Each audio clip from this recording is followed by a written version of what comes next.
This podcast is protected under the laws of the United States and other countries. Unauthorized duplication, distribution, or exhibition may result in civil liability, criminal prosecution, and the wrath of the tall man. Boy!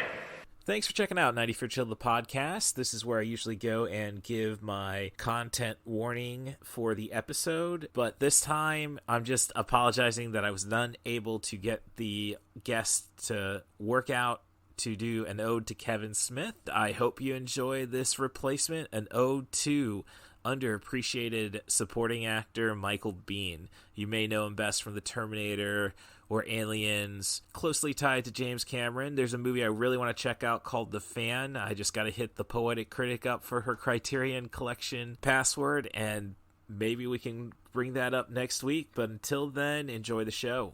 Little Hand says it's time to rock and roll. Bring the noise.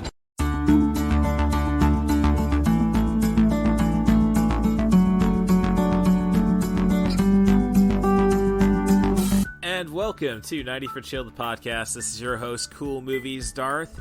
You can find what I'm watching on Letterboxd. The username is CMDarth. Otherwise, if you need to use your Alexa or your Google Nest device, it's just best to ask for Podcast by Russ Stevens, and you'll get the show to play throughout your entire home. So, with all that said, this week, as I said, I did not get the lineup I wanted for the Kevin Smith episode, and I apologize for that again.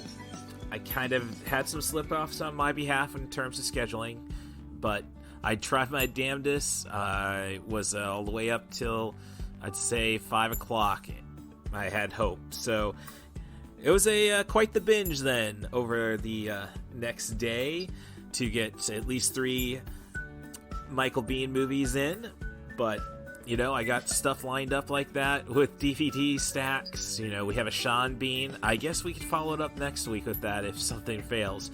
I don't want it to fail, though, because it is spooky season, so I definitely need guests for the show. So offer me a movie, a director, an actor. This time I'm going to say horror movies, preferably under 100 minutes, but I can figure a way to make anything work. Just send an email to russthebus07@gmail.com. That's RUSSTHEBUS07@gmail.com, and we'll go and create some podcast gold.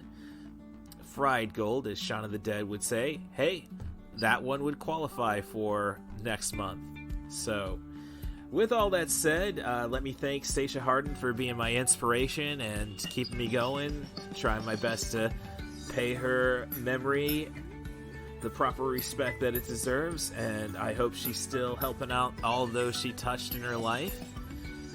So, if you want to complain about the podcast, you can do that at CatBusRuss. Otherwise, rate and subscribe on your favorite podcast apps. 5 stars preferably. I will reciprocate. Let's fix those algorithms. I don't think I have too much more to say. It's kind of interesting recording this intro with the intro music going on by the Smithereens. Kind of makes me stay in order. So I hope you enjoy the show and enjoy the beans. Meet Harry Balbo. Just an ordinary guy with an average life. This new girlfriend I got, she's killing me. She got a sister? Until... I did you a favor, Mr. Balbo. If the media caught wind of you claiming you saw a vampire, they would turn your world into a circus. 3 pages of coverage. No mention of you. I'm the one that called the cops. Was she hot? Amazingly. Wild. Almost feral. How do I find her? Geographic profiling. It's a computer model created to track serial killers. A complex algorithm designed to map the most likely area of an unidentified killer's dwelling place. Well, how does this apply to vampires? Well, what are vampires? They're serial killers. They prey on human beings. They only hunt in areas where they feel safe, the same way serial killers do. I have a plan. Now you're lonely, Harry. You want someone. Don't you want me, Harry? I'm yours. You go back to wherever it is you got that bitch stashed, and you finish what you started.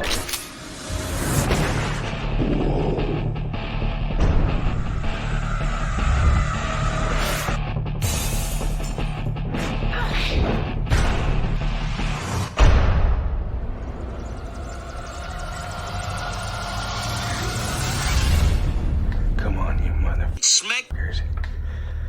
I know you're out there. Come and get me. Come on!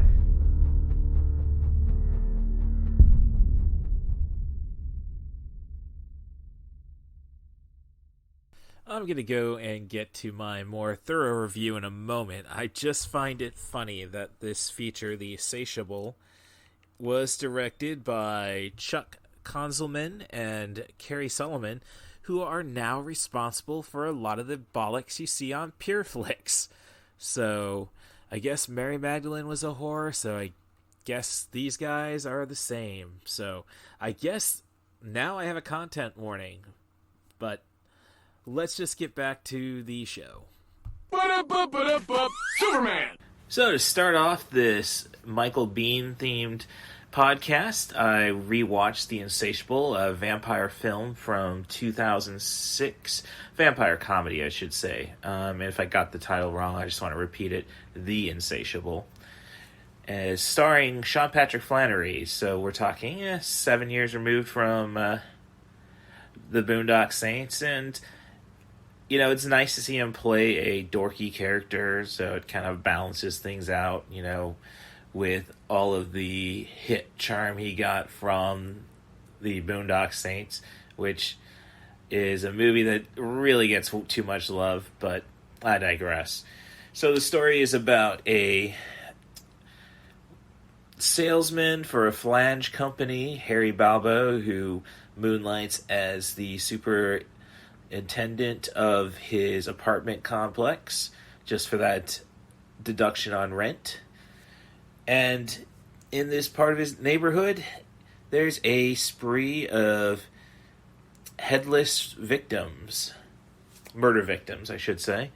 And one night, checking on his convenient store buddy, who was boasting about having such wild sex with his new girlfriend, he finds the vampire and is immediately scratched, and she tastes his blood, so now she's got that entire bloodhound thing going. So he's desperate and using the internet as his only resource to find out if anybody can believe his story. He inadvertently runs into his downstairs neighbor, played by Michael Biehn, who is a Vietnam veteran, who is vampire hunting the best he can, being a L4 paraplegic. So, and let's just face it, he's a dorky character, so should say Sean Patrick Flannery's a dorky character. Michael Biehn picks up where he left off with Hicks. I have not seen The Abyss, so might be more along those lines. Again, digression. But being a wussy character, he can hunt the vampire down, but he can't kill her. So he decides the best thing to do is to set up a trap for her and basically keep her as a pet. And the awkwardness and hilarity ensues. Now, I wish after this rewatch that it was a little more madcap, because the pacing's a little off. We really don't need so much of his work life involved. I mean, we get a couple of scenes with his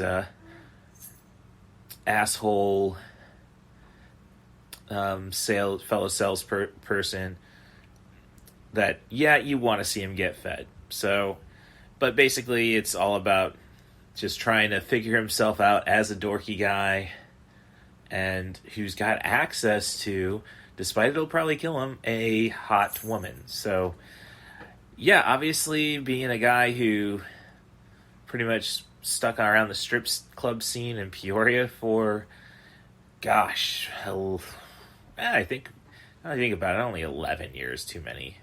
Then I moved out to Champaign, and just maybe once, twice a year. Again, digression. So, yeah, I can relate to the character in a sense, especially, you know, the asshole getting the girls and all that bollocks. And Michael Biehn, as I say, he's fun in what he's doing. I could have used more of him, you know, sequel-wise, figure out how to do that, I suppose. Sorry, spoiler. Michael Biehn at least makes it out. So, he gets the last lines for the most part, but then this film just finishes maybe 2 seconds over 100 minutes as they start the credits, and then, let's do a final stinger scene. So, There's nothing great about the direction, I'll be honest, and this rewatch, the special effects are definitely more noticeable as about how cheap they are. Again, it's CG when these directors don't quite know what to do with it. But the humor is there. I love the vampire dynamic about, just trying to live with bloodsuckers. So I've watched a lot of movies, and I would say 50% of them are bad. But this one is fun. It's no masterpiece, but if you like Sean Patrick Flannery or Michael Biehn, I think you can enjoy this film.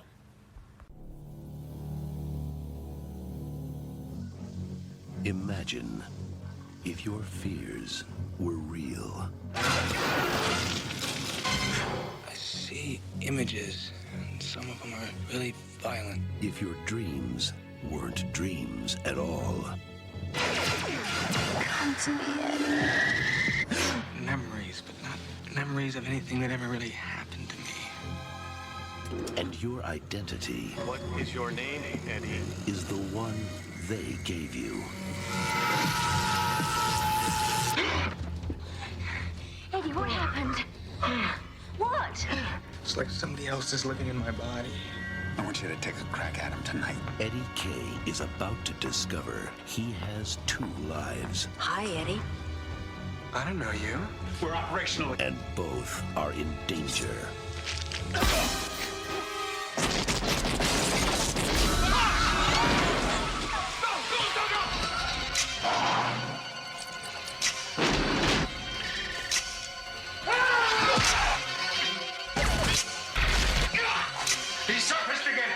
Eddie K was a target.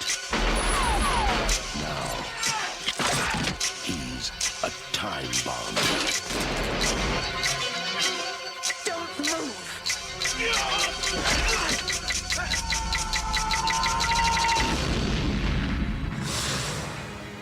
Time bomb. And I've just concluded watching Timebomb, which would be our second Julie Brown movie to be featured on 90forChill, the podcast.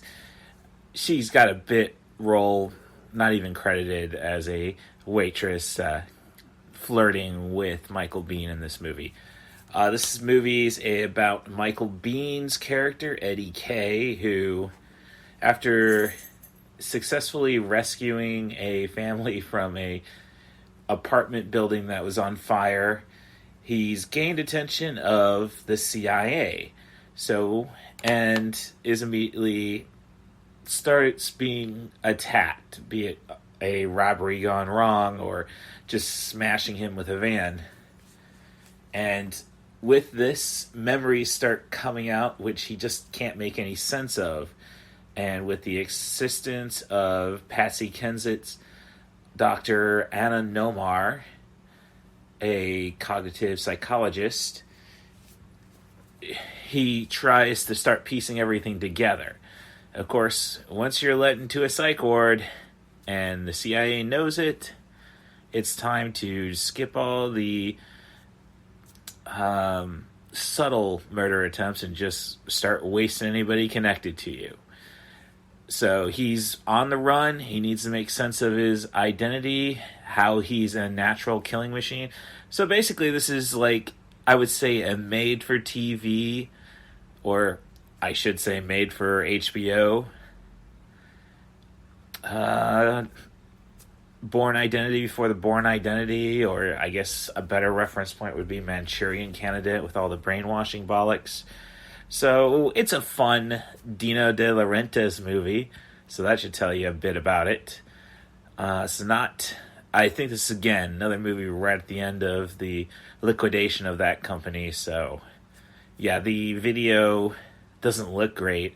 I should say it was shot on film, so definitely a lower stock. I thought this one may have been an Orion's Clearance movie about the same time, but no, it's an MGM. So Michael Biehn is good in it. It's really, he gets to play cute and charming for the first act, then he goes total Kyle Reese. So this is for those who loved him in The Terminator and kind of wish that he wasn't just an inevitable casualty. The supporting cast is fun. Tracy Scoggins and Billy Blanks are other secret agents from this program that created our Eddie K character. But and action is actually, I'd say it's fairly well directed. It just seems rushed in all scenes, I guess. So that would mean, they're just trying to get this movie done. But, Michael Biehn had so much confidence in this feature that he took a pay cut for it and military training. So, you gotta admire that commitment. So that would be just a fun... I've never watched it beginning to end, so I didn't know about Julie Brown until this recent watching. It's a great background noise. I caught it on Encore, I think, back in the day. I know it's on Stream, or I think Screen Picks is the Xfinity MGM service. So it's, as I say, good background noise. You get a fair amount of female nudity for the juvenile... Well, I would have been 11 when this movie came out, so... it would have been up my alley. So, yeah, it's just a bit of fun. You gotta admire any movie which has a shootout in a porno theater.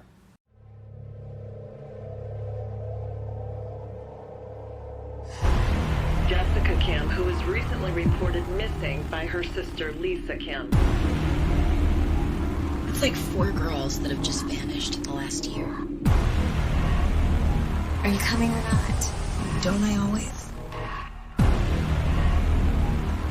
She's dead. I know she's dead, damn it! What about the other one? Go get her. Please, Aaron, Who's chasing? please! Please, they killed my friend!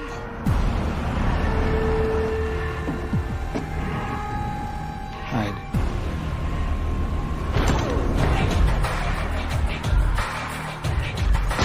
Out her body! There is no crime! What are you yelling at me for?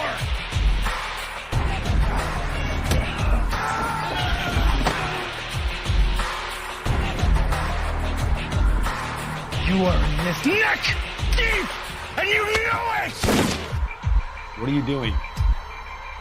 You're not gonna like where I put it next. You are crossing a line that you cannot come back from.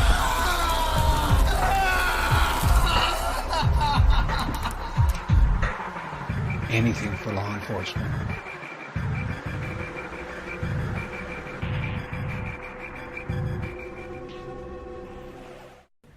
And have just concluded a rewatch of The Victim. I'd say it's probably been close to 10 years since I saw this movie, so I think it's fair to take a look at it again. It's that, or I go and do a movie where Michael Bihn's definitely just a supporting character, and I think that we did that enough with the review for The Insatiable. So, The Victim actually is more of an ode to Robert Rodriguez. He even thanks Rodriguez for the inspiration at the end of the credits. And you can see where he got it. He pretty much does Michael Biehn is the writer-director, pretty much does this movie on a very low budget. But I'm surprised how much crew there was. They all get video credits at the end, so... very appreciative. So it's kind of a passion project, Michael Biehn, and kind of gets weird when you have a sex scene with your lover at the time, then wife, and I think they were already together, so it's kind of like showing off the goods, I suppose. Just a little weird, I suppose. But The Victim is about Michael Bihn's character Kyle, probably an ode to the Terminator, of course, and he's just living a reclusive hermit life in the woods, and then suddenly Annie, a woman, is banging on his door, having run away from the cops she was partying with her best friend Mary, and we end up opening this film with Mary getting her neck snapped because she was antagonistic to one of the cops during the act of intercourse. So, disturbing concept to start with. But the story holds up well enough. The acting could have probably been better, at least from some of the supporters, but Michael Bihn's given his all. And the dialogue is effective. Nothing too clever. There is a nice ode to Unforgiven by the end of it. So, a lot of tongue-in-cheek stuff on Michael Biehn. It's more or less this is definitely a film where you know it's just the director trying to have fun. So, you take that for what it is. As I say, it's very little budget. There's times where I think we have way too much driving sequences being recorded. Definitely not as bad as Birdemic, but think that. So, but otherwise it flows pretty well. It's only an hour 20 an hour 23, but it gets what it wants to do done quickly, and that's not a bad thing. If you can't create Desperado, then you settle on El Mariachi. So definitely not as great a director as Robert Rodriguez, but it's fun to at least get these credits out of the way, I guess, at when you're, at that time, 56, I suppose. And so you just gotta take this as a B movie, and you should be able to enjoy yourself. So it's not high art, but I would say maybe more artistic than, say, Timebomb. Honestly, I think this would be a nice sequel. What Happened to Eddie K? So that, I think, will do it. Can I hear a wahoo?